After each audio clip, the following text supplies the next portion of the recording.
मैं धौलपुर बोल रहा हूँ। मुझे सिटी ऑफ सनराइज भी कहा जाता है क्योंकि राजस्थान में सर्वप्रथम सूर्य उदय व सूर्य अस्त धौलपुर में ही होता है। मुझे रेड डायमंड सिटी कोठी राजस्थान का पूर्वी प्रवेश द्वार भी कहा जाता है। मैं धौलपुर हूँ तो राजस्थान का सबसे छोटा जिला, लेकिन मेरे यहाँ की सांस्कृतिक धरोहर, लाल बरवा पत्थर, मेरे यहाँ के किलों और मेरी सुंदर झीलों के लिए मैं पूरी विश्व भर में प्रसिद्ध हूँ। आज मैं आपको मेरे बारे में पूरा इतिहास, मेरे पर्यटन स्थल और दर्शनीय स्थलों के भी दर्शन कराऊंगा। मैं धौलपुर राजस्थान के अरावली पर्वतमाला एवं मध्य प्रदेश के विंध्याचल पर्वतमाला तथा उत्तर प्रदेश के विशाल मैदान तथा मिलन स्थल होने का गौरव रखता हूँ। मैं धौलपुर मेरे यहाँ के बलुआ पत्थरों के लिए जाना जाता हूँ। बुंदेलखंड का महल हो या फिर दिल्ली का लाल किला, चाहे राष्ट्रपति भवन हो या आगरा का बुलंद दरवाजा या फिर राजस्थान की शानदार हवेलियाँ ही क्यों ना हो, सभी का निर्माण मेरे ही बलुआ पत्थर से हुआ है। मेरी स्थापना और मेरे इतिहास की बात करूं तो मेरी स्थापना 11वीं शताब्दी में राजा धौलनदेव ने की थी। पहले मेरा नाम धवलपुर था, अब भ्रंश होकर मेरा नाम धौलपुर में बदल गया है। धौलपुर एक पुराने ऐतिहासिक शहर के रूप में जाना जाता है। धौलपुर सिबी बंसी बमरोलिया जाटों की प्रसिद्ध रियासत है। धौलपुर का क्षेत्र प्रारंभ में भरतपुर रियासत के अधीन था। सिंधिया, अंग्रेज और जाटों के मध्य हुए एक समझौते के बाद धौलपुर क्षेत्र गोहद के जाट राजाओं के अधीन आ गया। धौलपुर के नामकरण के पीछे 3 मत प्रचलित हैं। प्रथम मत के अनुसार नागवंशी धौल्या जाटों ने इस नगर की स्थापना की थी। यह आगे चलकर धौलपुर नाम से प्रसिद्ध हुआ। द्वितीय मत के अनुसार यह नगल धवलदेव नामक शासक ने बनाया था, लेकिन इसके संबंधित कोई भी प्राचीन लेख नहीं मिले हैं। तृतीय मत के अनुसार जादौन शासक धवल राय ने इस जगह की स्थापना की है। उपयुक्त सभी मतों में से नागवंश द्वारा इस जगह की स्थापना प्रमाणित है। इसके निकट क्षेत्र पर सैकड़ों सालों तक नागवंशों का शासन रहा है। वर्तमान नगर मूल नगर के उत्तर में बसा है। चंबल नदी की बाढ़ से बचने के लिए ऐसा किया गया। पहले धौलपुर सामंती राज्य का हिस्सा हुआ करता था, जो 1949 में राजस्थान का हिस्सा बन गया था। मुझे 15 अप्रैल 1982 को राजस्थान का 27वां जिला बना दिया गया। मैं धौलपुर क्षेत्रफल की दृष्टि से राजस्थान का सबसे छोटा जिला। मेरा क्षेत्रफल 3034 वर्ग किलोमीटर है। मेरे जिले में 615 गांव, 153 ग्राम पंचायत और 5 तहसीलें हैं। मेरे जिले की जनसंख्या की बात करूं तो 2011 की जनगणना के अनुसार क्षेत्र की कुल जनसंख्या 12,06,516 है। वहीं अगर हम लिंग अनुपात की बात करें तो 846 प्रति महिलाओं पर 1000 पुरुष हैं। यह दर्शाता है कि मेरे शहर में पुरुष आबादी ज़्यादा है और साक्षरता दर 69.8% है। महिला साक्षरता दर की बात करें तो वह 54.7% है, जबकि पुरुष साक्षरता दर 81.2% है। मेरे शहर के वाहन रजिस्टर नंबर की बात करूं तो RJ11 से मेरे यहाँ के वाहन पंजीकृत हैं। मैं धौलपुर सबसे कम सड़कों वाला जिला हूँ, लेकिन मेरे जिले से 2 हाईवे निकलते हैं। अब मैं आपको लेकर चलता हूँ मेरे पर्यटक एवं दर्शनीय स्थलों की ओर। दोस्तों, हम पहले बात करते हैं महाराज मचकुंद की, जिन्हें तीर्थों का भांजा भी कहा जाता है। देश के प्रमुख धार्मिक स्थलों में रखता है अपना विशेष स्थान। धौलपुर के जीटी रोड से 3 किलोमीटर दूर अरावली पर्वत श्रृंखला की गोद में स्थित है। सुरम्य प्राकृतिक सरोवर मचकुंद को सभी तीर्थों का भांजा कहा जाता है। एक बड़े पवित्र तालाब के चारों ओर घिरे 108 मंदिरों की श्रृंखला का नाम है तीर्थराज मचकुंद। भगवान श्री राम से 19 पीढ़ी पहले 24वें सूर्यवंशी राजा मचकुंद के नाम से पहचाना जाता है। तीर्थराज मचकुंद देश के प्रमुख धार्मिक स्थलों में एक विशेष महत्व रखते हैं। यहाँ 108 प्राचीन मंदिरों की श्रृंखला, पवित्र सरोवर के चारों ओर 1 किलोमीटर परिक्रमा मार्ग है। हर अमावस्या पर संपूर्ण तीर्थ की परिक्रमा, हर पूर्णिमा पर कुंड की पूजा आरती, शेर शिकार, गुरुद्वारा का निर्माण मुख्य आकर्षण का केंद्र है। हर वर्ष ऋषि पंचमी व बलदेव छठ को लक्खी मेला लगता है। मेले में लाखों की तादाद में श्रद्धालु आते हैं। शादियों की मोरछनी व कलंगी का विसर्जन भी किया जाता है। माना जाता है कि यहाँ स्नान करने से चर्म रोग संबंधी समस्याएं दूर होती हैं। तीर्थराज मचकुंद का मुख्य आकर्षण 4 मंदिरों में निहित है। यहाँ पर रात का नज़ारा काफ़ी अच्छा लगता है। पूरे मचकुंद को एलईडी लाइटों से इस तरह से सजा रखा है कि मानो अभी दीपावली है, जो कि काफ़ी आकर्षण का केंद्र भी माना जाता है। और यहाँ का नज़ारा काफ़ी सुंदर लगता है।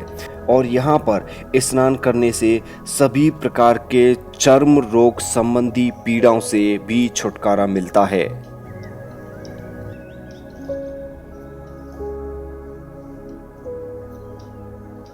अब मैं आपको लेकर चलता हूँ मेरे शेरगढ़ किले की ओर।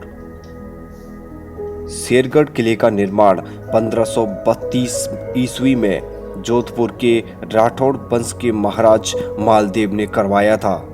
इसके बाद किले को शेर शाह सूरी के आक्रमण का सामना करना पड़ा था। शेर शाह सूरी के अधीन आते ही किले का नाम शेरगढ़ रख दिया गया। शेर शाह सूरी ने 1540 में शेरगढ़ किले का जीर्णोद्धार करवाया।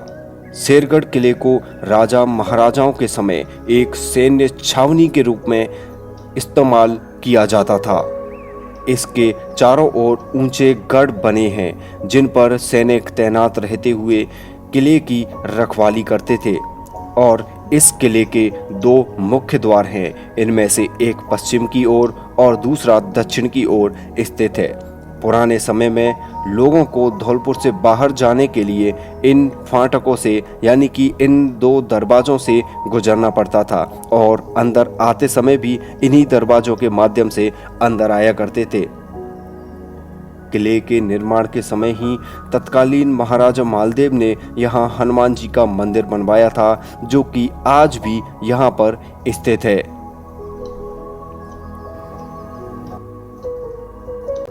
अब मैं आपको लेकर चलता हूँ निहाल टावर की ओर। यह निहाल टावर पहले मेरे शहर की दिनचर्या को व्यवस्थित करता था, इसलिए मुझे गौरव स्तंभ के रूप में भी जाना जाता है। वैसे लोग मुझे निहाल टावर के नाम से ही जानते हैं। राजस्थान के धौलपुर क्षेत्र के टाउन हॉल स्ट्रीट पर स्थित और घंटाघर के रूप में भी जाना जाता है।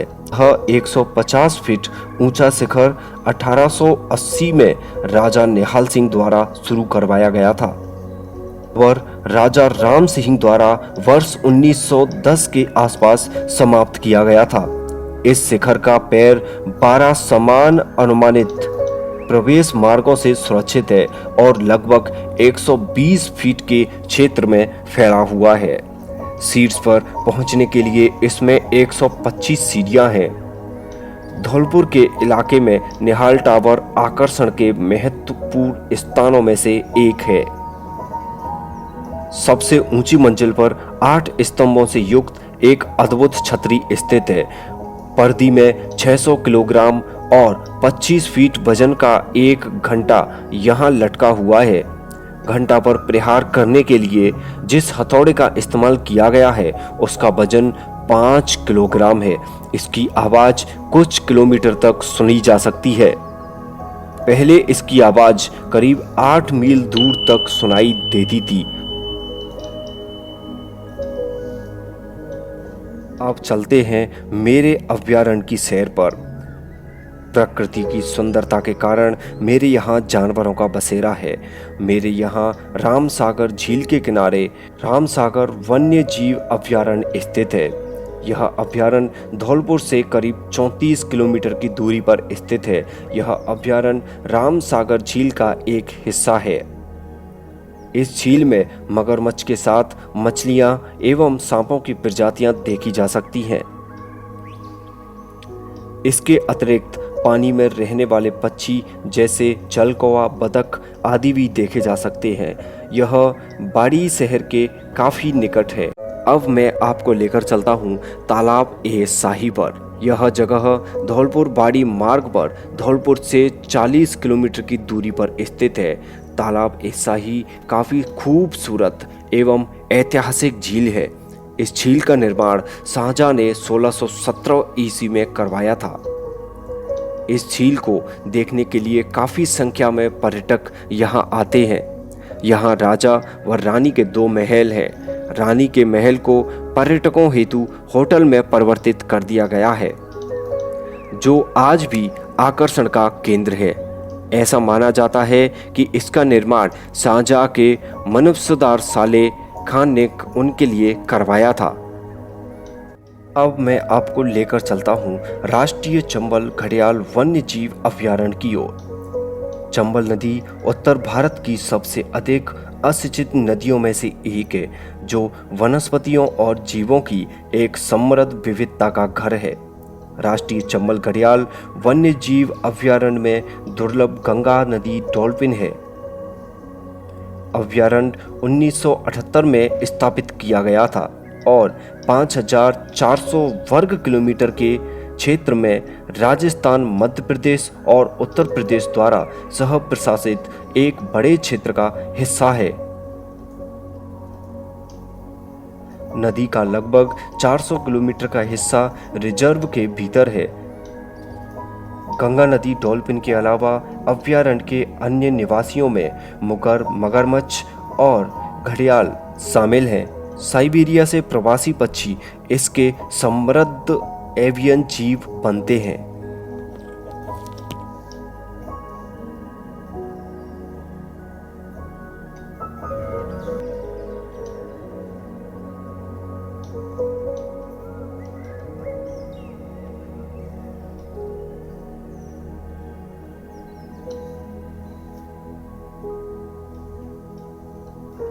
अब मैं आपको लेकर चलता हूँ धौलपुर जिले के सरमथुरा शहर की ओर। सरमथुरा में एक झरना स्थित है।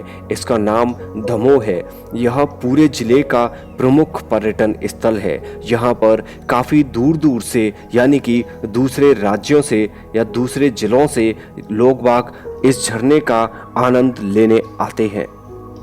यह बरसात के मौसम में यानी कि जून, जुलाई, अगस्त और सितंबर में दिखाई देता है।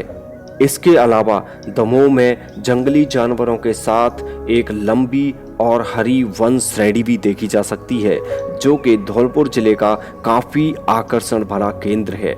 मैं आपको इस वीडियो के माध्यम से पूरे झरने का व्यू दिखाना चाहता हूँ। आप इसको देखिए और आप घर बैठे ही आनंद लीजिए। अगर मौका मिले तो इस झरने को देखने के लिए आप भी आइए।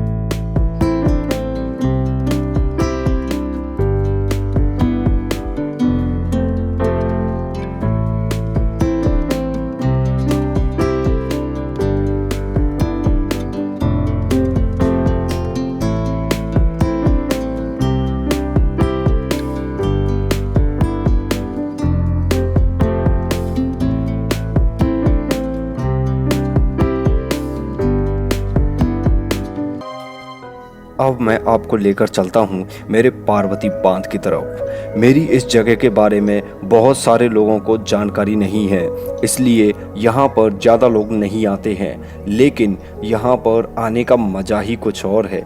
यह बांध धौलपुर ज़िले के आंगई गांव में स्थित है। आंगई से यह बांध 6 किलोमीटर की दूरी पर स्थित है। यहाँ पर जाने के लिए पक्की सड़क बनी हुई है। यहाँ पर घूमने का सबसे ज़्यादा मज़ा बरसात के मौसम में आता है। बरसात होने की वजह से यह बांध पूरी तरह से लबालब भर जाता है। इसके बाद बांध के गेट खोल दिए जाते हैं। यह बांध पार्वती नदी पर बना हुआ है, इसलिए मेरा नाम पार्वती बांध रख दिया गया है। पार्वती नदी पर स्थित इस बांध में पानी के बाहर आने के लिए 22 दरवाजे हैं। ये राजस्थान का सबसे लंबा कच्चा बांध है। अगर आपको समय मिले तो मेरे यहाँ पर ज़रूर आना, लेकिन बंदरों से सावधान रहें। यहाँ पर बंदरों का भी खतरा बहुत ज़्यादा है। अब मैं आपको लेकर चलता हूँ अचलेश्वर महादेव की तरफ। यह मंदिर एक ऐसा मंदिर है जहाँ पर शिवलिंग दिन में 3 बार अपने कलर बदलता है। जी हाँ, धौलपुर स्थित इस मंदिर का शिवलिंग भक्तों में आस्था के साथ कौतूहल भी भरता है। दिन में 3 बार शिवलिंग का रंग बदल जाता है। सुबह के समय शिवलिंग लाल, दोपहर में केसरिया और रात को साय वर्ण में नजर आता है। अचलेश्वर महादेव के इस मंदिर में वैसे तो हमेशा ही भक्तों का मेला लगा रहता है, लेकिन सावन माह में शिवलिंग का रंग बदलना देखना अपने आप में एक बेहतर पुण्यकारी माना जाता है। शिवलिंग के रंग बदलने के पीछे की वजह क्या है, यह कोई नहीं जानता। अपने अद्भुत चमत्कार के साथ ही लोगों की मनोकामना पूर्ण करने के लिए भी महादेव के इस मंदिर को बहुत महत्व दिया जाता है।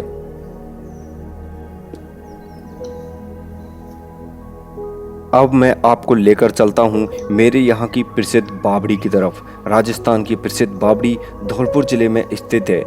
कभी पुरामहत्व का बेजोड़ नमूना और पानी का मुख्य स्रोत रही ऐतिहासिक बावड़ियाँ आज लगभग बिखर दी गई हैं। पानी का अभाव कहें या सार संभाल की कमी, ये अपना वैभव खोती जा रही हैं। बावड़ियाँ अपने अस्तित्व को बचाए रखने के लिए संघर्ष करती दिखाई दे रही हैं। किसी जमाने में पर्यटकों के आकर्षण का केंद्र रही ये बावड़ियाँ आज अपनी बदहाली पर आंसू बहा रही हैं। इसकी कलात्मकता, बनावट, सीढ़ियाँ, झरोखों का निर्माण बिना संसाधनों के अपने आप में प्राचीन तकनीक का नमूना पेश करता है। बावड़ियों में जहाँ पानी पहुँचाने के लिए मार्ग बंद हो गए हैं, वहीं किसी में पानी है तो वह उपयोग के लायक नहीं है। बावड़ी का यह घेरा लगभग 135 मीटर और गोलाई में 16 सुंदर दरवाजे बने हुए हैं। यह बावड़ी 7 मंजिल की है और 7 मंजिलों की बनावट एक जैसी है। उसकी 4 मंजिल पानी की सतह के नीचे तथा 3 मंजिलें पानी की सतह के ऊपर दिखाई देती हैं। दोस्तों, आपकी जानकारी के लिए बता दूं कि राजस्थान की एकमात्र नैरो गेज ट्रेन भी मेरे यहाँ पर चलती है। इस ट्रेन में कुल 5 डिब्बे हैं। यह ट्रेन इतनी छोटी है कि दूर से देखने पर ऐसा दिखता है कि जैसे बस चल रही है। और मेरे ज़िले में थर्मल पावर स्टेशन है जो गैस पर आधारित है। यहाँ पर गैस आपूर्ति होती है। यह 330 मेगावाट का है। इसकी स्थापना 2007 और 2008 में हुई थी। धौलपुर और मध्य प्रदेश की सीमा चंबल नदी से बनती है। आप मेरे यहाँ चंबल सफारी का आनंद भी ले सकते हैं। यहाँ पर आपको बड़े बड़े घड़ियाल देखने को मिलेंगे। साथ ही आप नाव का भी आनंद ले सकते हैं।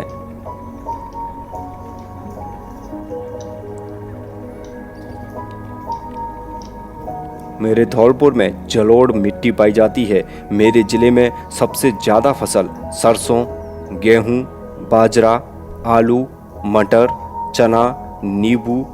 आपको बता दूं कि मेरे ज़िले की 40% अर्थव्यवस्था खेती पर ही टिकी है।